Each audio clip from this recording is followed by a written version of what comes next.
नमस्कार दोस्तों, कहानी सरोवर में आपका स्वागत है। आइए पढ़ते हैं मुंशी प्रेमचंद की लिखी एक और कहानी। मंत्र। संध्या का समय था। डॉक्टर चड्ढा गोल्फ खेलने के लिए तैयार हो रहे थे। मोटर द्वार के सामने खड़ी थी कि दो कहार एक डोली के लिए आते दिखाई दिए। डोली के पीछे एक बूढ़ा लाठी टेकता चला आता था। डोली औषधालय के सामने आकर रुक गई। बूढ़े ने धीरे धीरे आकर द्वार पर खड़ी पड़ी हुई चिक से झांका। ऐसी साफ सुथरी जमीन पर पैर रखते हुए भी भय हो रहा था कि कोई घुरक न बैठे। डॉक्टर साहब को मेज के सामने खड़े देखकर भी उसे कुछ कहने का साहस न हुआ। डॉक्टर साहब ने चीख के अंदर से गरज कर कहा, कौन है, क्या चाहता है? बूढ़े ने हाथ जोड़कर कहा, हुजूर, बड़ा गरीब आदमी हूँ। मेरा लड़का कई दिनों से बीमार है। डॉक्टर साहब ने सिगार जलाकर कहा, कल सवेरे आओ, कल सवेरे। हम इस वक्त मरीज को नहीं देखते। बूढ़े ने घुटने टेककर जमीन पर सिर रख दिया और बोला, दुहाई है सरकार कि लड़का मर जाएगा। हुजूर 4 दिन से आंखें नहीं खोला है। डॉक्टर चड्ढा ने कलाई पर नजर डाली। केवल 10 मिनट समय और बाकी था। गोल्फ स्टिक खूंटी से उतारते हुए बोले, कल सवेरे आओ, कल सवेरे। यह हमारे खेलने का समय है। बूढ़े ने पगड़ी उतारकर चौखट पर रख दी और रोकर बोला, हुजूर, बस एक निगाह देख ले, बस एक निगाह। लड़का हाथ से चला जाएगा। हुजूर, 7 लड़कों में यही एक बचा है। हुजूर, हम दोनों आदमी रो रो कर मर जाएंगे। सरकार, आपकी बढ़ती हुई दीनबंधु। ऐसे उजड़ू देहाती यहाँ प्रायः रोज आया करते थे। डॉक्टर साहब उनके स्वभाव से खूब परिचित थे। कोई कितना ही कुछ कहे पर वे अपनी रट लगाए जाते थे। किसी की सुनेंगे ही नहीं। धीरे से चीख उठाई और बाहर निकलकर मोटर की तरफ चले। बूढ़ा यह कहता हुआ उनके पीछे दौड़ा, सरकार, बड़ा रहम होगा। हुजूर, दया कीजिए, बड़ा दीन दुखी हूँ। संसार में कोई और नहीं है बाबूजी। मगर साहब ने उसकी ओर से मुंह फेर कर देखा तक नहीं। मोटर में बैठकर बोले, कल सवेरे आना। मोटर चली गई। बूढ़ा कई मिनट तक मूर्ति की भांति निश्चल खड़ा रहा। संसार में ऐसे मनुष्य भी होते हैं जो अपने आमोद प्रमोद के आगे किसी की जान की भी परवाह नहीं करते। शायद इसका उसे अब भी विश्वास नहीं आता था। सभ्य संसार इतना निर्मम, इतना कठोर है, इसका ऐसा मर्ममेदी अनुभव अब तक न हुआ था। वह उन पुराने जमाने के जीवों में था जो लगी हुई आग बुझाने में, मुर्दों को कंधा देने की, किसी की छप्पर को उठाने और किसी की कलह को शांत करने के लिए सदैव तैयार रहते थे। जब तक बूढ़े को मोटर दिखाई दी, वह खड़ा टकटकी लगाए उसी ओर ताकता रहा। शायद उसे अब भी डॉक्टर साहब के लौट आने की आशा थी। फिर उसने कहारों से डोली उठाने को कहा। डोली जिधर से आई थी उधर ही चली गई। चारों ओर से निराश होकर डॉक्टर चड्ढा के पास आया था। इनकी बड़ी तारीफ सुनी थी। यहाँ से निराश होकर वह फिर किसी दूसरे डॉक्टर के पास नहीं गया। किस्मत ठोक ली। उसी रात को उसका हंसता खेलता 7 साल का बालक अपनी बाल लीला समाप्त करके इस संसार से सिधार हो गया। बूढ़े माँ बाप के जीवन का यही एक आधार था। इसी का मोह देखकर जीते थे। इस दीपक के बुझते ही जीवन की अंधेरी रात भाए भाए करने लगी। बुढ़ापे की विशाल ममता टूटे हुए हृदय से निकलकर उस अंधकार में अंतर स्वर से रोने लगी। कई साल गुजर गए। डॉक्टर चड्ढा ने खूब यश और धन कमाया, लेकिन उसके साथ ही अपने स्वास्थ्य की रक्षा भी की, जो एक असाधारण बात थी। यह उनके नियमित जीवन का आशीर्वाद था कि 50 वर्ष की अवस्था में उनकी चुस्ती और फुर्ती युवकों को भी लज्जित करती थी। उनके हर एक काम का समय नियत था। इस नियम से वह जौ भर भी न टलते थे। बथुआ लोग स्वास्थ्य के नियमों का पालन किया करते थे जब रोग हो जाते थे। डॉक्टर चड्ढा उपचार और संयम का रहस्य खूब समझते थे। उनकी संतान संख्या भी इसी नियम के अधीन थी।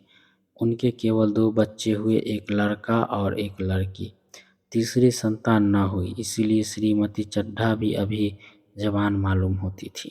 लड़की का तो अब विवाह हो चुका था, लड़का कॉलेज में पढ़ता था। वही माता पिता के जीवन का आधार था।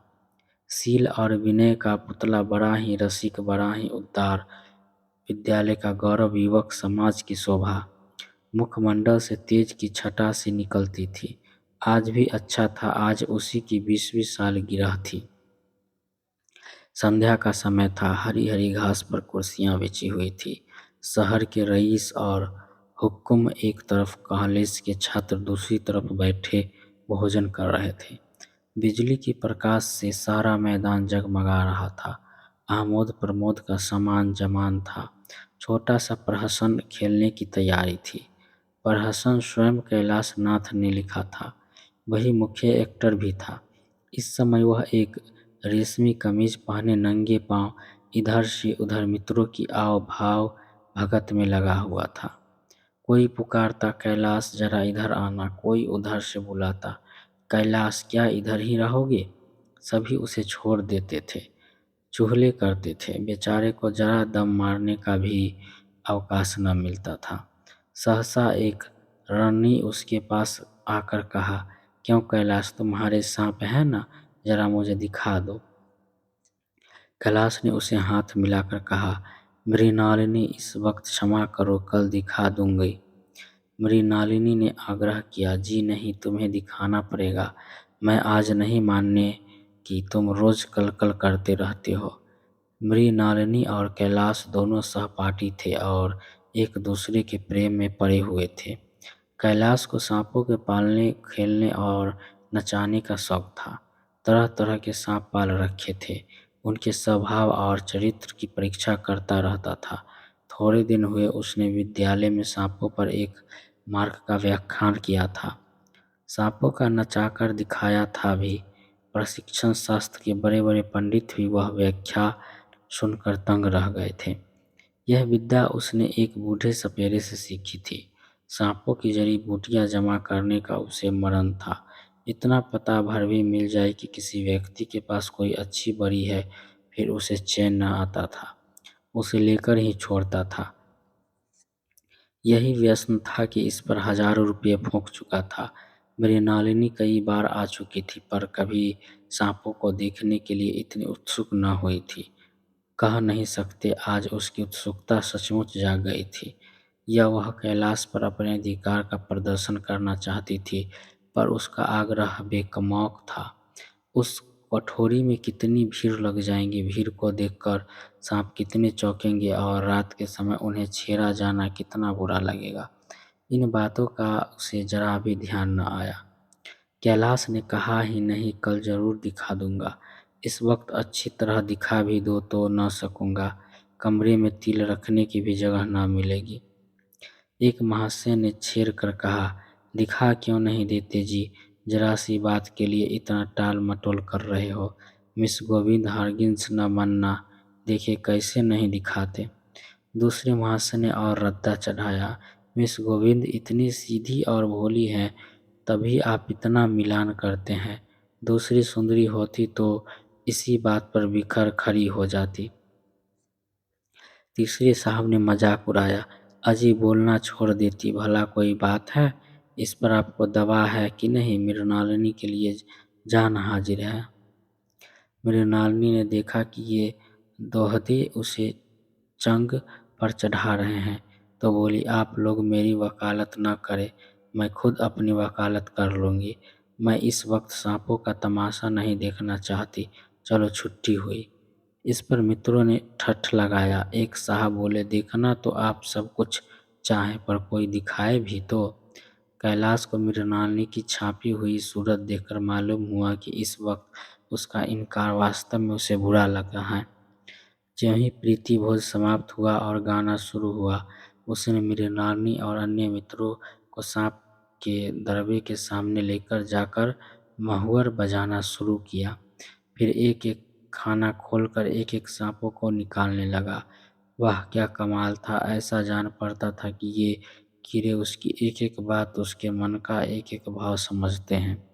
किसी को उठा लिया, किसी को गर्दन में डाल लिया, किसी को हाथ में लपेट लिया।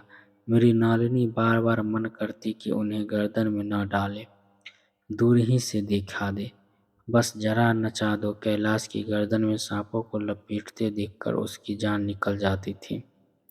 पछता रही थी कि मैंने व्यर्थ ही इनसे सांप दिखाने को कहा, मगर कैलाश एक न सुनता था। प्रेमिका के सम्मुख अपने सर्प कला का प्रदर्शन का ऐसा अवसर पाकर वह कब चूकता। एक मित्र ने टीका, दांत तोड़ डाले होंगे। कैलाश हंसकर बोला, दांत तोड़ तोड़ डालना मदारियों का काम है, किसी के दांत नहीं तोड़े गए हैं, कहियो तो दिखा दूं। कहकर उसने एक काले सांप को पकड़ लिया और बोला, मेरे पास इससे बड़ा और जहरीला सांप दूसरा नहीं है। अगर किसी को काट ले तो आदमी आनन फानन में मर जाए, लहर भी न आए। इसके कांटे पर मंत्र नहीं, इसके दांत दिखा दो। मेरी नानी ने उसका हाथ पकड़ कर कहा, नहीं नहीं कैलाश, ईश्वर के लिए इसे छोड़ दो, तुम्हारे पैर पकड़ती हूँ। इस पर एक दूसरे मित्र बोले, मुझे तो विश्वास नहीं आता, लेकिन तुम कहते हो तो मैं मान लूंगा। कैलाश ने सांप की गर्दन पकड़कर कहा, नहीं साहब, आप आंखों से देखकर मानिए, दांत तोड़कर वश में किया तो क्या। सांप बड़ा समझदार होता है, अगर उसे विश्वास हो जाए कि इस आदमी से मुझे कोई हानि न पहुंचेगी तो वह उसे हरगिज नहीं काटेगा।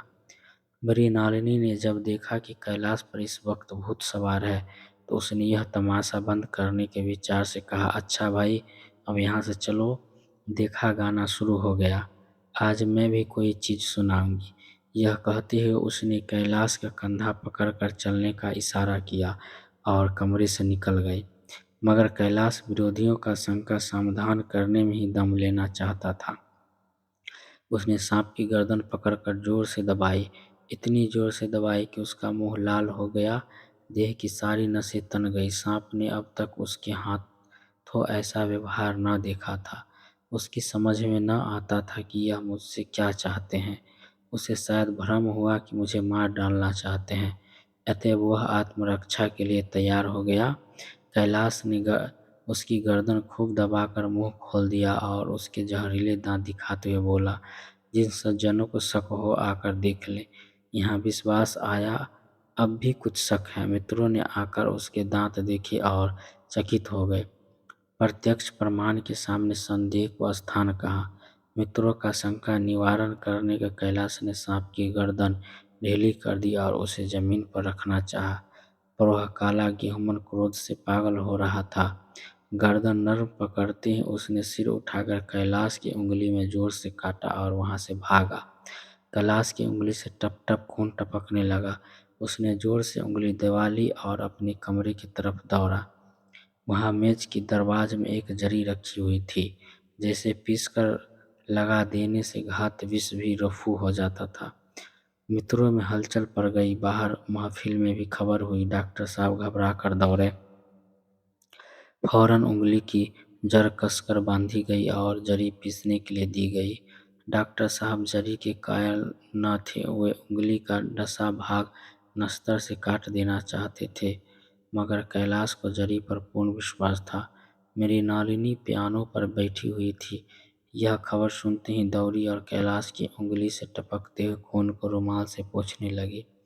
जरी पीसी जाने लगी, पर उसी एक मिनट में कैलाश की आंखें झपकने लगी, होठों पर पीलापन दौड़ने लगा, यहाँ तक कि वह खड़ा न रह सका, फर्श पर बैठ गया। सारे मेहमान कमरे में जमा हो गए, कोई कुछ कहता था, कोई कुछ। इतने में जरी पीसकर आ गई।